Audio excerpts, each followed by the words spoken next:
अगला टॉपिक था alkyl halide के भौतिक गुण। तो एल्किल हैलाइड के भौतिक गुण तो पीछे बनाने की विधि हो गई। अब बारी भौतिक गुण व रासायनिक गुणों की है। तो पहला भौतिक गुण जो है वो है नंबर 1 अवस्था, यानी हैलाइड की अवस्था देखनी है। और एल्किल हैलाइड की जो अवस्था है मुख्यतः जो निम्नतर हैलाइड होते हैं, निम्नतर जो हैलाइड है उनकी अवस्था होती है गैस। इसके अलावा जो उच्चतर हैलाइड होते हैं उनकी अवस्था होती है द्रव व ठोस। तो ये तो हो गई पहली प्रॉपर्टी जिसका नाम है अवस्था। और अवस्था में हैलाइड गैस, तो गैस अवस्था में वो हैलाइड मिलते हैं जो निम्नतर हैं, जैसे CH3Cl। अब इसमें एक हाइड्रोकार्बन है, अतः इसमें एक हाइड्रोकार्बन है तो ये निम्नतर हैलाइड है। 2 कार्बन का यानी C2H5Cl, ये भी एक निम्नतर हैलाइड है, ये भी गैस अवस्था में पाया जाएगा। लेकिन 3 कार्बन से लेकर जो हैलाइड होते हैं वो सब उच्चतर कहलाते हैं। और इनकी जो अवस्था है वो पहले द्रव होती है, बाद में ठोस हो जाती है। ये तो पहली प्रॉपर्टी हुई हैलाइड की। तो नंबर 1 प्रॉपर्टी हो गई अवस्था। इसके बाद एल्किल हैलाइड की दूसरी फिजिकल जो प्रॉपर्टी है, नंबर 2, दूसरी जो फिजिकल प्रॉपर्टी है उसका नाम है गलनांक व क्वथनांक। गलनांक व क्वथनांक यानी इसको कहते हैं MP व BP, मेल्टिंग पॉइंट व बॉइलिंग पॉइंट। और दूसरी फिजिकल प्रॉपर्टी में क्या होगा, जो BP होता है यानी क्वथनांक जो होता है वो मोलिक्यूलर वेट यानी अणुभार के समानुपाती होता है, MW। नंबर 2, ये पृष्ठीय क्षेत्रफल के भी समानुपाती होता है, एरिया यानी सरफेस एरिया के भी समानुपाती होता है। तो किसी का बॉइलिंग पॉइंट कैसे बढ़ता है, जब उसका मोलिकुलर वेट बढ़ता है वह उसका पृष्ठीय क्षेत्रफल बढ़ता है। जब मोलिकुलर वेट और पृष्ठीय क्षेत्रफल में वृद्धि होती है तो उसके क्वथनांक में भी वृद्धि हो जाती है।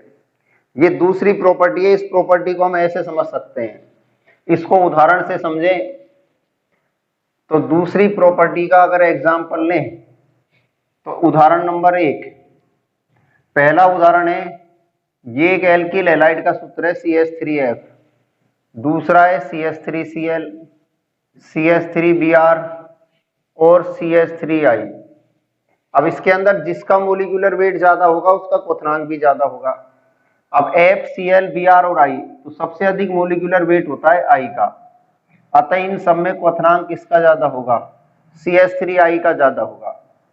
दूसरा उदाहरण लें, CH3Cl, CH3Cl2, CHCl3 और CCl4, ये उदाहरण है। इसमें मोलिकुलर वेट किसका ज्यादा है, CCl4 का, क्योंकि इसमें 4 क्लोरीन की संख्या है तो इसका मोलिकुलर वेट ज्यादा है, अतः इसका क्वथनांक भी ज्यादा है। तो क्वथनांक के क्रम हो गए। ये जो पहला क्रम बताया गया है ये किसके आधार पर बताया गया है, मोलिकुलर वेट यानी अणुभार के आधार पर बताया गया है, ठीक है ना। तो अणुभार के आधार पर हमने पहली प्रॉपर्टी बताई है आपको, ठीक। इसके बाद सरफेस एरिया के आधार पर देखें तो सरफेस एरिया के यदि आधार पर देखते हैं तो एरिया के आधार पर उदाहरण ऐसे है। ये उदाहरण है CH3, CH2, CH2, CH2Cl, ठीक है। ये जो एग्जाम्पल कर रहे हैं ये surface area directly proportional to BP, ठीक है ना, यानी सरफेस एरिया जो होता है वो क्वथनांक के समानुपाती होता है। अब इसके अंदर सरफेस एरिया में इसका एरिया ज्यादा है। अगर हम इसकी डिग्री बदल दें तो ये हैलाइड होता है 1 डिग्री, क्योंकि इसमें 1 डिग्री कार्बन से हैलोजन जुड़ा है। ये कार्बन 1 डिग्री है क्योंकि जब कार्बन पर 2 हाइड्रोजन होते हैं तो उसको 1 डिग्री कार्बन कहते हैं। इसके बाद इस उदाहरण को चेंज कर दें, CH2, CHCl, CH3, ये जो एग्जाम्पल है 2 डिग्री का है। और यदि इस उदाहरण को ऐसे चेंज कर दें, CCH3, CH3Cl, तो ये एग्जाम्पल 3 डिग्री हैलाइड का है। तो हमने एक ही अणुसूत्र के 3 हैलाइड बना दिए। इसके अंदर भी कार्बन की संख्या 4 है, इसमें भी 4 है, इसमें भी 4 है। हाइड्रोजन इसमें 9 है और इसके अंदर भी हाइड्रोजन की संख्या 9 है और इसमें भी हाइड्रोजन की संख्या 9 है। तो इन तीनों के क्या समान है? इन तीनों के अणुसूत्र तो समान है उदाहरण के, ठीक है ना। जब अणुसूत्र समान होते हैं लेकिन संरचनाएं भिन्न होती है, लेकिन इनकी संरचनाएं तीनों की अलग अलग है। तीनों जो हैलाइड है वो अलग अलग संरचना के हैं। जब अणुसूत्र तीनों के समान होते हैं लेकिन संरचनाएं तीनों की भिन्न होती है तो उन्हें आपस में क्या कहा जाता है? उन्हें आपस में समावेवी कहा जाता है। इसका मतलब ये जो एल्किल हैलाइड है ये आपस में एक दूसरे के क्या है? समावेवी हैं। तो ये तीनों के तीनों समावेवी हुए और समावेवी कितने हैं? 3। 1 डिग्री हैलाइड, 2 डिग्री हैलाइड और 3 डिग्री हैलाइड। यदि हमें इन तीनों का क्वथनांक बताना है कि इनके क्वथनांक का क्रम बताइए, तो इनके क्वथनांक का क्रम सरफेस एरिया से चलेगा, यानी पृष्ठीय क्षेत्रफल से चलेगा। अगर हमें इनका क्वथनांक बताना है तो इनका क्या बताओ? पृष्ठीय क्षेत्रफल बताओ। तो भाई इसके अंदर कोई ब्रांच ही नहीं है, शाखा नहीं है। इस वाले में शाखा है, इस वाले में शाखा है, तो इसका एरिया सबसे कम है, यानी इसका पृष्ठीय क्षेत्रफल सबसे कम है और जिसका पृष्ठीय क्षेत्रफल कम होगा उसका क्वथनांक भी कम होगा। अतः सबसे अधिक क्वथनांक किसका होगा? 1 डिग्री का, उसके बाद 2 डिग्री का, सबसे कम किसका होगा? 3 डिग्री का। कहने का मतलब आप इसको दो तरह से कह सकते हो कि पृष्ठीय क्षेत्रफल क्वथनांक के समानुपाती होता है, या इसको एक दूसरी तरह बोल सकते हैं, ठीक है। दूसरा है, अगर किसी में शाखित श्रृंखला होती है तो क्वथनांक शाखित श्रृंखला के एंटी प्रोपोर्शनल होता है, यानी व्युत्क्रमानुपाती होता है। जिसमें शाखा ज्यादा उसका क्वथनांक कम, या जिसका क्षेत्रफल ज्यादा उसका क्वथनांक ज्यादा। तो सबसे ज्यादा एरिया इसका है तो इसका क्वथनांक भी ज्यादा होगा। तो जिसका पृष्ठीय क्षेत्रफल ज्यादा होता है उसका क्वथनांक भी ज्यादा होता है। यदि हमसे हैलाइड का क्रम पूछा जाए क्वथनांक का, तो एल्किल हैलाइड के क्वथनांक का क्रम क्या होगा?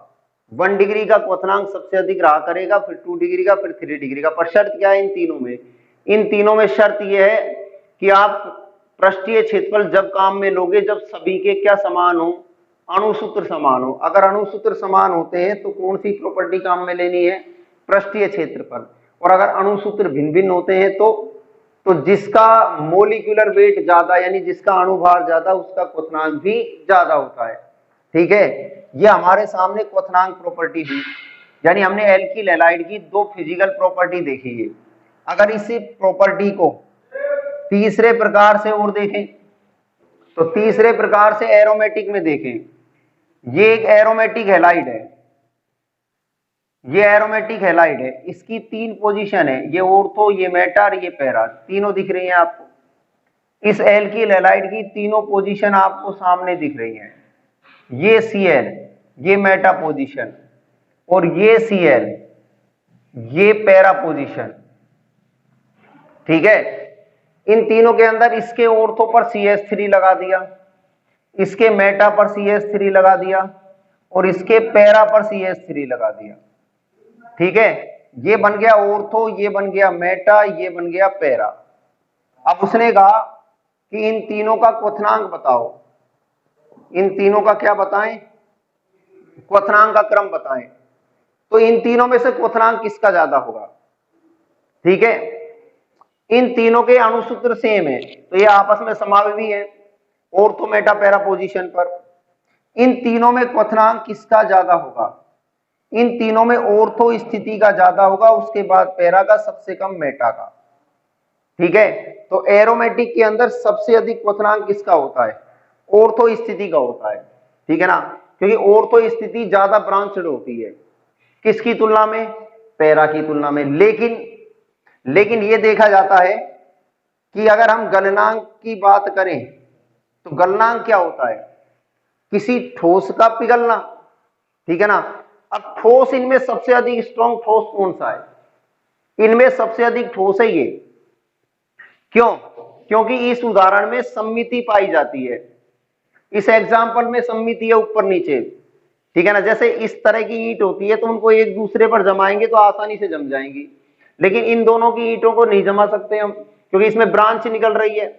अतः ये सममित है और सममित है तो ये किस अवस्था में होगा? ठोस में, इसलिए सबसे अधिक जो गलनांक पाया जाएगा नहीं वो पैरा का होगा, उसके बाद ऑर्थो का होगा और सबसे कम मेटा का होगा। अब आप इन दोनों का क्रम देख सकते हो, ठीक है ना। अगर किसी एरोमेटिक में गलनांक और क्वथनांक की बात करें तो किस एरोमेटिक का क्वथनांक ज्यादा होता है? ऑर्थो का ज्यादा होता है, ठीक है ना। और गलनांक किसका ज्यादा होता है? पैरा का ज्यादा होता है, ठीक है ना। यदि आप बुक में इनके डाटा देखोगे तो वैसे तो नियर भी है, यानी निकट है सब। जैसे इसका फॉर एग्जांपल इसका क्वथनांक 250 है उदाहरण के लिए, तो इसका ज्यादा घटेगा नहीं, इसका 245 होगा, मतलब निकटवर्ती होते हैं सबके क्वथनांक। लेकिन अगर तीनों के क्रम की बात करें तो सबसे अधिक क्वथनांक ऑर्थो का पाया जाएगा, उसके बाद पैरा का पाया जाएगा और सबसे कम क्वथनांक मेटा का पाया जाएगा। और गलनांक को चेंज कर ही देंगे हम, गलनांक पैरा का, फिर ऑर्थो का, फिर मेटा का, ठीक है ना। तो ये हमारे सामने गलनांक व क्वथनांक का क्रम है नहीं। अब इसके अंदर निष्कर्ष क्या निकला कि भाई अगर हम किसी एलिफेटिक को देखते हैं तो किसी एलिफेटिक जो हैलाइड जो होता है उस एलिफेटिक हैलाइड के अंदर गलनांक और जो क्वथनांक होता है वो दो बातों पर निर्भर करता है। पहला बताया था अणुभार पर, दूसरा बताया था पृष्ठीय क्षेत्रफल पर, और दोनों के समानुपाती होता है, दोनों के समानुपाती होता है। और किसी एरोमेटिक हैलाइड में ऑर्थो, पैरा और मेटा क्वथनांक का क्रम ये होता है, और गलनांक का क्रम क्या होता है? पैरा, ऑर्थो और मेटा। मतलब मेटा तो दोनों पोजीशनों में ही कम रहेगा, मेटा तो दोनों पोजीशनों में ही क्या रहेगा? कम रहेगा, ठीक है ना। ये तो हमारे सामने इसकी स्थिति हुई। इसके बाद तीसरी फिजिकल प्रॉपर्टी देखें। तीसरी जो फिजिकल प्रॉपर्टी है उसका नाम है विलेयता, सोल्युबिलिटी। नहीं, अब हमें एल्किल हैलाइड की विलेयता पढ़नी है, और एल्किल हैलाइड का सूत्र क्या होता है? RX। R क्या होता है? प्लस, और X क्या होता है? माइनस। और विलेयता किसमें देखी जाती है? विलेयता किसमें देखी जाती है भाई? जल में। और हम अच्छी तरह जानते हैं कि समान समान को घोलता है। भाई विलेयता का फंडा क्या है? कि समान समान को घोलता है। मतलब अगर कोई यौगिक ध्रुवीय है तो वो ध्रुवीय में घुलेगा, और अगर कोई यौगिक अध्रुवीय है तो वो अध्रुवीय में घुलेगा। अब हमारा जो एल्किल हैलाइड है वो कैसा होता है? ध्रुवीय होता है, ठीक है ना। ये यौगिक ध्रुवीय, और जब हम इसको जल में डालेंगे तो जल का फॉर्मूला ये है HOH, तो जल का फॉर्मूला यही होगा OHH। और हम जानते हैं कि जल के अंदर क्या है? अंतराण्विक हाइड्रोजन बॉन्ड है, यानी जल के अंदर H बॉन्ड है, अंतराण्विक हाइड्रोजन बंध पाया जाता है, ठीक है ना। और हम खूब जानते हैं कि जल भी कैसा है? ध्रुवीय है। लेकिन ये एक्सेप्शन है, ये क्या है? एक अपवाद है। अपवाद क्या है?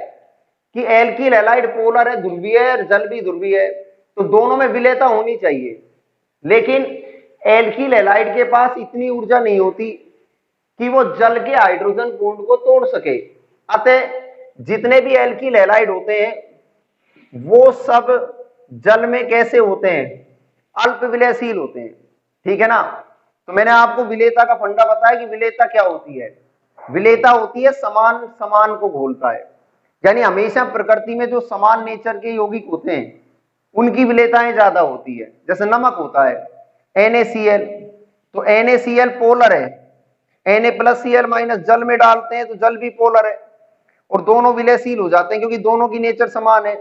अब मैंने कहा एल्किल हैलाइड और जल इनकी भी नेचर समान है दोनों की, पर ये एक एक्सेप्शन है, अपवाद है। एल्किल हैलाइड के पास इतनी ऊर्जा नहीं है कि वो जल के हाइड्रोजन बॉन्ड को तोड़ सके, इसलिए एल्किल हैलाइड जल में अल्प विलयशील होते हैं, ठीक है ना।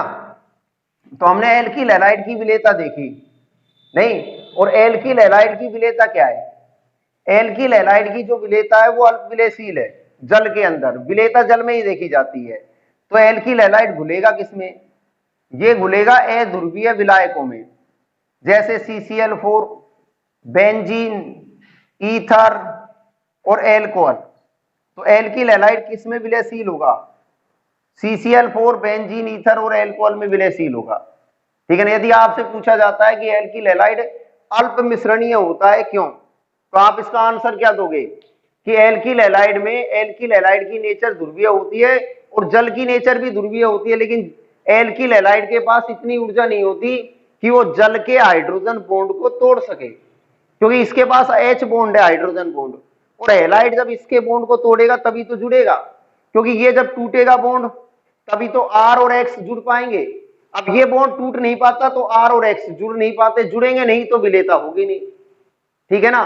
तो ये हमारे सामने तीसरी फिजिकल प्रॉपर्टी थी जिसका नाम क्या था, विलेयता। ठीक है ना। वैसे कोई भी हैलाइड हो, नहीं, आपस में जो भी हैलाइड होता है, जैसे ये एक उदाहरण है CH H H और Cl, यानी CH3Cl है।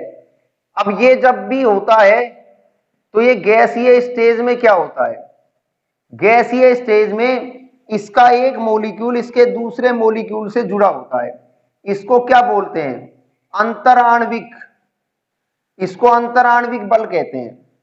ठीक है ना। जैसे ये अंतराण्विक बल बना दिया मैंने, अब ये अंतराण्विक बल है, इसको क्या बोलते थे 11वीं में, इसको कहते थे वान डर वाल्स। अब हमें पता है कि इसकी अवस्था कैसी होती है, गैस, कैसे पता, क्योंकि ये निम्नतर हैलाइड है और निम्नतर हैलाइड किस अवस्था में पाए जाते हैं, गैस में, तो इनका जो वान डर वाल्स बॉन्ड है, वान डर वाल्स जो बंध है, ठीक है ना, वो कमजोर होगा, यानी दूर दूर होंगे। ठीक है, इसलिए इनका क्वथनांक कम होता था। नहीं, इसका मतलब एल्किल हैलाइड में अंतराण्विक बल भी होता है, और जब एल्किल हैलाइड को जल में डाला जाता है तो वो कम घुलते हैं, यानी अल्प विलयशील होते हैं। क्यों अल्प विलयशील होते हैं, क्योंकि हैलाइड के पास इतनी ऊर्जा नहीं होती कि वो जल के हाइड्रोजन बॉन्ड को तोड़ सके। तो ये तो हमारे सामने एल्किल हैलाइड की फिजिकल प्रॉपर्टी हो गई। हमने 3 भौतिक गुण देखे एल्किल हैलाइड के। पहला भौतिक गुण था अवस्था, नंबर 2 जो भौतिक गुण है, नंबर 2 जो भौतिक गुण है उसका नाम क्या था, गलनांक व क्वथनांक, और तीसरे भौतिक गुण का नाम क्या है, विलेयता। ठीक है ना। तो अवस्था, गलनांक, क्वथनांक और विलेयता तीनों फिजिकल प्रॉपर्टी हो गई। अब यदि इसके बाद एक भाग और देखें तो वो होती है ध्रुवता, यानी एल्किल हैलाइड की ध्रुवता। ये होता है CH3F, CH3Cl, CH3Br और CH3I। अब किसमें पोलराइजेशन ज्यादा है, अब होने को तो इसका छोटा आकार है, इसमें ज्यादा होना चाहिए, लेकिन ये भी एक अपवाद है। सबसे अधिक पोलराइजेशन किसमें होता है, CH3Cl में, उससे कम CH3F में, और उससे कम CH3Br में, और सबसे कम पोलराइजेशन किसमें होगा, CH3I में। ठीक है ना, क्योंकि इसकी इलेक्ट्रॉन बंधुता ज्यादा होती है क्लोरीन की, इसलिए यह अपवाद बन गया। ठीक, वैसे काम नहीं आएगा पर फिर भी ध्यान रखें कि सबसे अधिक पोलराइजेशन किसका होता है, क्लोरीन का सबसे अधिक होता है, उसके बाद फ्लोरीन का, उसके बाद ब्रोमीन का, सबसे कम आयोडीन का। ये इनकी ध्रुवता का क्रम है। इसके बाद नेक्स्ट अगला जो टॉपिक आता है वो है एल्किल हैलाइड के रासायनिक गुण, यानी अगला जो भाग है वो हमें पढ़ना है एल्किल हैलाइड के रासायनिक गुण। और हमने एल्किल हैलाइड के 3 रासायनिक गुण पढ़ने हैं। पहले रासायनिक गुण का नाम है नाभिक स्नेही प्रतिस्थापन अभिक्रिया। पहला जो रासायनिक गुण होगा उसका नाम क्या होगा, नाभिक स्नेही प्रतिस्थापन, न्यूक्लियोफिलिक सब्स्टिट्यूशन रिएक्शन, यानी इसको कहते हैं NSR, तो इसका शॉर्ट नेम है NSR। दूसरा जो रासायनिक गुण होगा एल्किल हैलाइड का उसका नाम होगा विलोपन, यानी इसका नाम होता है एलिमिनेशन रिएक्शन, विलोपन अभिक्रिया। और तीसरा रासायनिक गुण जो होगा एल्किल हैलाइड का वो होगा धातुओं से क्रिया। तो एल्किल हैलाइड के मुख्यतः कितनी प्रॉपर्टी होती है, 3। एक है नाभिक स्नेही प्रतिस्थापन, नंबर 2 है विलोपन, और नंबर 3 है धातुओं से क्रिया। पहले तो हमें NSR को समझना है कि नाभिक स्नेही क्या होता है, ये RX होता है एल्किल हैलाइड। हमें इसकी केमिकल प्रॉपर्टी पढ़नी है, इसका R प्लस होता है, X माइनस होता है। इस माइनस वाले को ही नाभिक स्नेही कहते हैं। कौन से समूह को नाभिक स्नेही कहा जाता है, माइनस वाले को, यानी इस माइनस वाले को हटाना है, दूसरा लगाना है। अब दूसरा जो लगेगा वो भी माइनस होगा। कहने का मतलब एक नाभिक स्नेही को हटाना है, दूसरे नाभिक स्नेही को लगाना है। जैसे ये मैंने RX लिखा, इसका CN माइनस से करा दिया, अब इसका नाभिक स्नेही कौन है, इसका नाभिक स्नेही है X माइनस। अब मैं इस X माइनस को हटा दूं, Cn लगा दूं तो क्या बन जाएगा RCn। तो ये नाभिक स्नेही हट गया ना, X हट गया Cn लग गया, यानी एक माइनस हट गया दूसरा माइनस लग गया। जब एक माइनस हटेगा दूसरा लगेगा तो उस क्रिया का नाम क्या हो जाएगा, प्रतिस्थापन हो जाएगा ना। कौन हटा है, नाभिक स्नेही हटा है, और दूसरा लगा है इसलिए नाम क्या पड़ गया, प्रतिस्थापन। इसलिए इस क्रिया का नाम क्या बन गया, नाभिक स्नेही प्रतिस्थापन। तो नाभिक स्नेही प्रतिस्थापन किसे कहते हैं, किसी एक न्यूक्लियोफाइल को, न्यूक्लियोफाइल का मतलब नाभिक स्नेही को किसी दूसरे नाभिक स्नेही से विस्थापित कर देना, नाभिक स्नेही प्रतिस्थापन कहलाता है। हम इसकी डिटेल पढ़ेंगे आगे केमिकल प्रॉपर्टीज में। इसके बाद इसकी अगली जो प्रॉपर्टी है उसका नाम क्या है, विलोपन अभिक्रिया, यानी एलिमिनेशन रिएक्शन है। तो एलिमिनेशन रिएक्शन क्या होती है, किसी एल्किल हैलाइड की। एलिमिनेशन का मतलब ये कोई एल्किल हैलाइड है, इसमें से विलोप करो, एलिमिनेट करो, विलोप। जिस कार्बन से हैलोजन जुड़ेगा वो अल्फा होगा, उसका निकटवर्ती बीटा होगा, ठीक है। अब अल्फा से तो हैलोजन को हटा दो, बीटा से हाइड्रोजन हटा दो, यानी HCl हट गया। अल्फा कार्बन से हैलोजन हटाओ, बीटा से हाइड्रोजन हटाओ तो HCl हट गया। तो इस बीटा पर क्या बचा, CH2, क्योंकि हाइड्रोजन हटाए, ये सिंगल डबल हो जाएगा, और ये भी क्या बचेगा, CH2। तो हमने विलोप कर दिया ना, किस किस का विलोप, अल्फा से तो किसका विलोप किया, हैलोजन का, और बीटा से किसका विलोप किया, हाइड्रोजन का। अतः इस क्रिया का नाम, दूसरा नाम क्या भी होता है, इसको विहाइड्रोहेलोजनीकरण भी कहते हैं। इसका नाम विहाइड्रोहेलोजनीकरण भी होता है, ठीक है ना। तो ये क्रिया विहाइड्रोहेलोजनीकरण भी कहलाती है। आपको किसको बाहर निकालना है, HX को, ठीक है ना, एक H और एक X। ये X किससे, अल्फा से, H किससे, बीटा से। जब निकल जाएंगे तो डबल बॉन्ड पैदा हो जाएगा, और डबल बॉन्ड पैदा होगा तो क्या बनेगी, एल्कीन बनेगी, ठीक है ना। तो किसी भी एल्किल हैलाइड में एल्कीन का निर्माण हो जाएगा। नहीं, इसकी भी डिटेल देखेंगे। और तीसरी और लास्ट प्रॉपर्टी किसको देखनी है, धातुओं से क्रिया देखनी है। तो एल्किल हैलाइड की क्रिया धातुओं से देखेंगे, सोडियम, Pb, ठीक है ना। तो नेक्स्ट वीडियो में अगला जो टॉपिक आएगा वो होगी रासायनिक गुण, ठीक है ना। ये इंपॉर्टेंट है, इसमें से एक प्रश्न जरूर आता है। नहीं तो एल्किल हैलाइड की केमिकल प्रॉपर्टी अगले वीडियो में।